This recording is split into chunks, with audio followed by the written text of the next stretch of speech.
dia, hoje é quarta-feira, tô chegando com as primeiras notícias do Fluminense por aqui no canal do Leste para já começar o dia, como sempre, deixando você muito bem informado. Amanhã tem Fluminense São Paulo no Maracanã, 8h30 da noite, jogo decisivo, jogo importantíssimo nessa briga para chegar direto na fase de grupos da Copa Libertadores. Atenção você que não comprou seu ingresso ainda. Gente, vamos lá, é reta final do ano. Restam poucos jogos no Maracanã em 2025. Tá faltando muito pouco para a gente conquistar essa vaga direta também. A briga tá boa. É para tirar o São Paulo de qualquer possibilidade de chegar ali no Fluminense nessa rodada. A partir dessa rodada, né? E depois partir para os 2 últimos jogos para conquistar o maior número de pontos possíveis e fechar o campeonato na 5ª posição. Então, o apoio da torcida, eu acho que essa sequência boa de resultados, de boas atuações, eu acho que justifica a gente pedir o voto de confiança ao torcedor. Eu acho que se o Maracanã tiver um grande público, a atmosfera vai ser diferente e eu tenho certeza que o Fluminense vai ganhar o São Paulo e vai ficar com esses 3 pontos. Então, bora animar aí, chegar junto. Venda geral já começou. Ontem, se não me engano, mais ou menos caminhando ali para 20 mil ingressos, dá para vender muito mais até amanhã. O horário é ok, né? 8h30 da noite, não é tão cedo, não é tão tarde, geralmente é o horário que o pessoal gosta ali no meio de semana. Então, não tem desculpa, gente. Bora que o ano tá acabando e tem coisas importantes pra gente conquistar. Alguns assuntos importantes aqui neste vídeo, fica até o final, se você puder. Já sabe aquele pedido de sempre pro seu like, que é de graça, custa nada, o botãozinho do like tá aqui embaixo. Se inscrever também, tá aqui embaixo, ó. Só você vir aqui e clicar, não paga absolutamente nada e ajuda muito aqui o canal do Lessa. Vou começar, já que a gente está falando muito de mercado nesses últimos dias, algumas especulações estão acontecendo, eu vou falar de um jogador no início deste vídeo que quase veio para o Fluminense. O Lucas Ribeiro, lembra dele? Do Mamelodi Sundowns, lá da Copa do Mundo, time sul-africano. O Fluminense foi buscar a contratação dele, o negócio acabou não acontecendo e ele explicou por que não aconteceu numa entrevista ao jornalista Felipe Perdigão, do portal 365 Score. Ele falou o seguinte: tive alguns contatos, essa entrevista está sendo replicada aqui pelo portal Saudações Tricolores. Tive alguns contatos com o presidente do Fluminense e alguns jogadores que jogaram pelo clube. A minha questão era que o Sundowns estava numa situação muito difícil para me deixar sair. Em nenhum momento o clube chegou e falou as propostas que tinha para a gente. Fiquei muito feliz com a proposta do Fluminense, um clube grandíssimo, seria um prazer poder vestir essa camisa, mas acabou não acontecendo por conta da situação. Todo mundo sabe que meu sonho era poder voltar ao Brasil. No momento, quase nem acreditava que o Fluminense tinha entrado em contato. Infelizmente, acabou não acontecendo. Espero que possa ter outra oportunidade, falou o Lucas Ribeiro, que depois entrou com uma ação na FIFA, no Tribunal Arbitral do Esporte, acabou deixando o Mamelodi e foi jogar na 2ª divisão da Espanha. Era uma possibilidade realmente muito forte. Eu noticiei com exclusividade isso aqui na época, aqui no canal do Leste, que o Fluminense estava negociando com o Lucas Ribeiro, fez proposta, como ele disse, o Mamelodi não queria liberar, não aceitou liberar, o negócio foi se arrastando, no fim das contas não aconteceu, o Fluminense ficou sem resposta, e aí passava a impressão naquele momento que era o jogador que não estava respondendo, mas na verdade era o clube, que não dava sequência às conversas. E o Fluminense acabou desistindo e seguiu a vida, né? Vale esse detalhe de bastidores aí em relação a essa negociação que acabou acontecendo no meio da temporada, após a Copa do Mundo, ele que realmente foi muito bem na Copa, inclusive contra o Fluminense. E já que a gente está falando de 2026, de reforços, vamos falar um pouquinho sobre o planejamento para o início de 2026, que vai ser algo muito importante e muito relevante. Já temos uma ideia, mais ou menos, de como que vai ser o planejamento para o ano que vem. Por quê? Como se sabe, não dá para esperar chegar dezembro e aí definir tudo. Então, algumas coisas já estão sendo definidas, resolvidas. A ideia hoje do Fluminense é dar férias curtas ao elenco profissional após a participação na Copa do Brasil. Resta saber, se o Fluminense for para a final, sai de férias dia 22. Se não for para a final, sai de férias dia 15. Tá? Então, o tempo de férias vai depender disso. Se for para a final, a ideia é ceder aos jogadores 10 dias no máximo de férias e voltar dia 2 ou 3 de janeiro para já iniciar a pré-temporada e ter pelo menos 10 dias garantidos ali de pré-temporada. para não repetir aquele erro lá de 2024, que o elenco profissional volta 5 dias depois estava em campo e a gente viu o que aconteceu. E também a intenção é começar o Campeonato Carioca já com o time titular, senão na primeira, na segunda rodada. O time principal, né?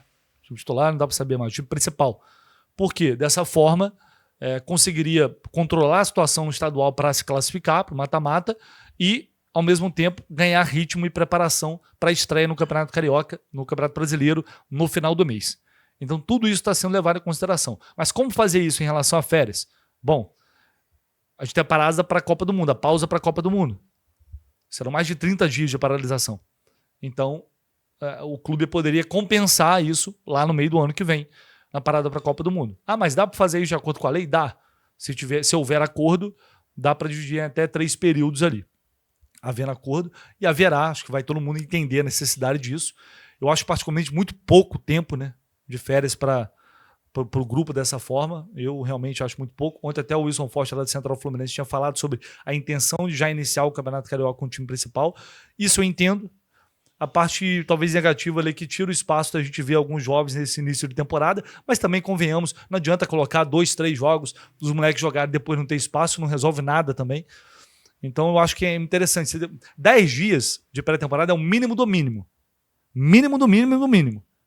Que é o que o clube vai tentar garantir. E aí aos poucos vai colocando os jogadores e o time principal para ganhar uma rodagem, pegar ritmo de jogo e final do mês já entrar com tudo no Campeonato Brasileiro.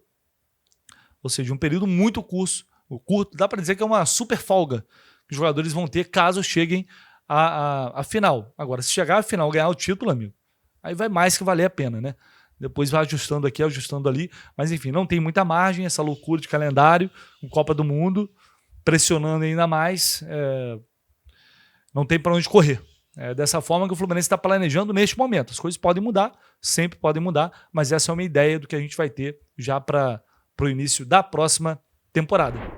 Seguinte, recadinho aqui da KTO, chance extra ativada para essa rodada, para esses jogos do Brasileirão até o final de semana, tá? Até dia 29, tá valendo chance extra ativada novamente, então vai lá na aba promoções, você que tá sempre aproveitando chance extra na KTO, ative lá e participe também mais uma vez para essa rodada. Já montei aqui minha combinada, acho que até amanhã eu vou montar uma outra, mas essa de cara que eu montei aqui, essa múltipla com 5 seleções. Para você ter direito à chance extra, tem que ter pelo menos 3 seleções de jogos diferentes da rodada, tá? O que é a chance extra? Se você não sabe, você faz uma aposta. Se perder, a KTO devolve esse valor em forma de crédito de aposta e aí você vai ter justamente o quê? Uma nova chance. A chance extra só na KTO tem isso, até R$10, tá? Se você colocar mais, o máximo que a KTO vai te devolver é R$10. Montei essa combinada aí. Bragantino e Fortaleza, um gol do Bragantino. Ia até nessa vitória do Bragantino, mas achei mais seguro. E aqui um gol do Bragantino. Fluminense ganhando São Paulo, claro, é evidente. Juventude fazendo um gol no Bahia. O Juventude ainda tem chance matemática de ficar. Então, creio que poderia até terminar a rodada a 3 pontos de sair. Então, acho que o Juventude ainda vai batalhar nesse jogo. Não entregou os pontos. E o Bahia, a gente sabe que é um péssimo visitante, jogando no Jacone. Santos ganhando do Lanterna Sport em casa. Se o Santos não ganhar do Sport, aí tem que cair, vai cair. Então, acho que o Santos, para ganhar esse jogo, a odd realmente está muito baixa, 1,32. Vasco Internacional, uma odd boa aqui também. Para ambos os times marcam. Desespero em São Januário, caos, jogo da rodada, eu diria. O Vasco precisando ganhar, os dois precisando desesperadamente de ganhar. Alguém vai ter que... Ou os dois vão ter que se expor. E acho que vai ser um jogo de gol, ou de gols dos dois lados aí em São Januário, tá? Isso aí deu odd o quê? 7,42.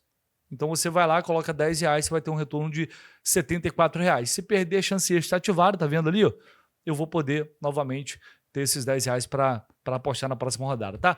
O link tá aqui na descrição, só você clicar aqui e abrir sua conta na KTO. Muito importante, se você puder só abrir sua conta lá, já ajuda muito, muito mesmo a gente, porque a KTO é uma grande parceira e espero que a gente possa continuar juntos em 2026.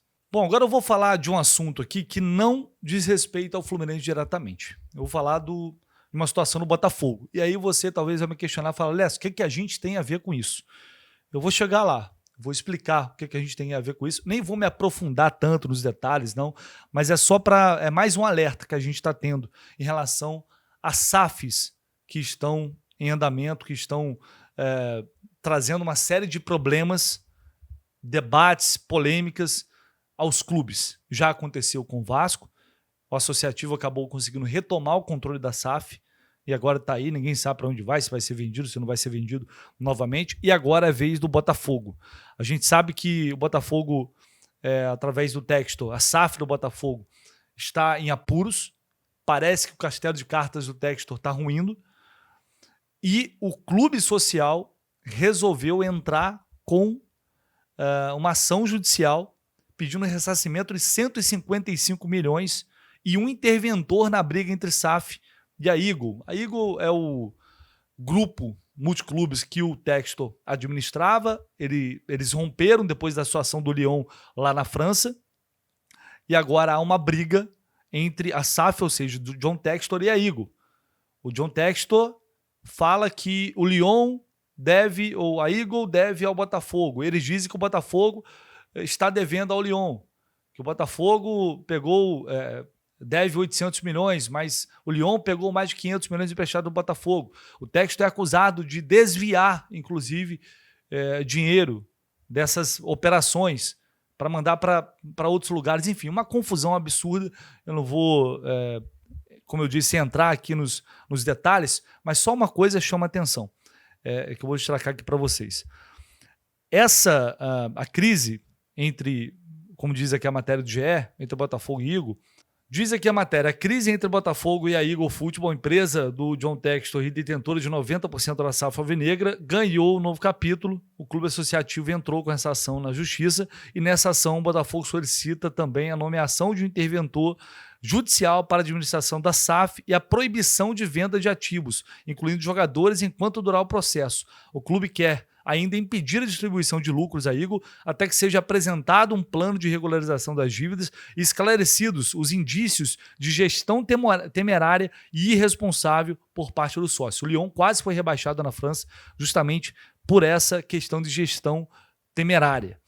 Eles ameaçaram, inclusive, se for necessário, retomar o controle da SAF se, enfim, as coisas não forem regularizadas. Diz aqui o trecho do processo. Por dever de lealdade, o clube associativo informa que não hesitará em exercer os direitos inequívocos de retomada do controle da SAF, que lhes são assegurados pelo acordo de acionistas, a depender do andar do processo e do processo arbitral que se avizinha. Ou seja, eles estão querendo nomear um interventor através de um processo arbitral, o mesmo caminho que estava seguindo o Vasco pouco tempo atrás.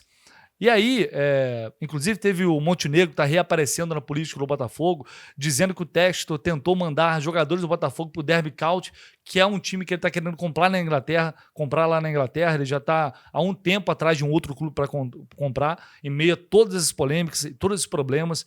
Eu acho isso tudo muito bizarro. O presidente do associativo falou que se não fosse o Botafogo, o Lyon não ia existir, o João Paulo Magalhães.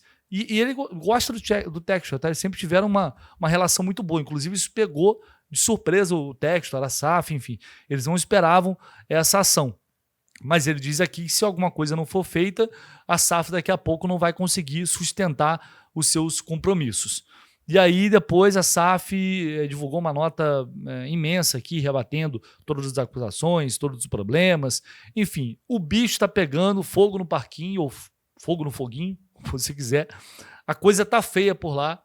E aí eu só tô trazendo isso aqui porque, primeiro, não era difícil imaginar que uma hora isso ia acontecer. Gente, eu tenho informação de diversas pessoas do meio do futebol que o Textor não paga ninguém. Assim, empresário, várias questões dessas vendas e compras, negociações foram feitas, parcelas atrasadas, não paga ninguém, entre aspas, né? Enfim, tem muita coisa estranha nesse processo. E aí é o risco que você abrir para um bilionário aleatório, multiclubes, você se vê em meio àquela bagunça ali, e o Botafogo vai ficando em segundo plano, o cara, ao invés de estar resolvendo aqui, ele está pensando em comprar outro clube. É uma loucura completa, gente. Quem vive de agir do Botafogo, as pessoas que trabalham lá, porque tem muita gente que hoje trabalha no Fluminense e trabalhou no Botafogo, e falam e asseguram, cara, é a mesma várzea de antes. É uma várzea. Então, É o que eu falo mais uma vez. SAF não é garantia de sucesso. Não adianta, vou virar SAF e sou milionário. Beleza, o Botafogo teve um ano mágico ano passado. Mas e aí? Esse ano já não conseguiu sustentar no mesmo nível. Já venderam um monte de jogadores, refizeram um time. O que vai ser do ano que vem, por exemplo? É uma incógnita. Então viver assim também é muito ruim. O clube ele tem que trabalhar para ser saudável financeiramente, estável, para que ele possa se manter sempre no topo, brigando pelos títulos, que é o sonho que a gente tem em relação ao Fluminense. Nem toda SAF, cada SAF tem uma particularidade aqui no Brasil. Uma já caiu, a outra está aí ruindo. O Cruzeiro também é baseado no bilionário, que depois que, sei lá, se ele enjoar de brincar disso, a gente não sabe o que vai acontecer. E o Fluminense vai passar por esse processo em algum momento de aprovação de SAF. Se vai aprovar ou não vai aprovar, os sócios que vão definir isso. Mas é muito importante, por isso eu falo, o debate tem que ser... É claro que esse modelo proposto pelo Fluminense tem nada a ver com isso. Nada a ver. É totalmente diferente. Isso dá até uma tranquilidade. Por outro lado, é mais uma vez importante entender que esse passo dado é difícil voltar atrás, que esse passo dado sempre oferece um risco se não for um negócio bem feito, bem fundamentado, bem executado e bem discutido, com tudo às claras, para que a gente possa saber para onde o clube está indo. Tá? Enfim, trouxe isso aqui só como uma situação de alerta para ver como é que está o vizinho e a gente não repetir os erros. Fechou, pessoal? Deixa aí seu like, se inscreva no canal, sempre contando com o apoio de vocês. Tamo junto, tá? Ao longo do dia voltamos com muito mais informações nessa véspera de Fluminense e São Paulo.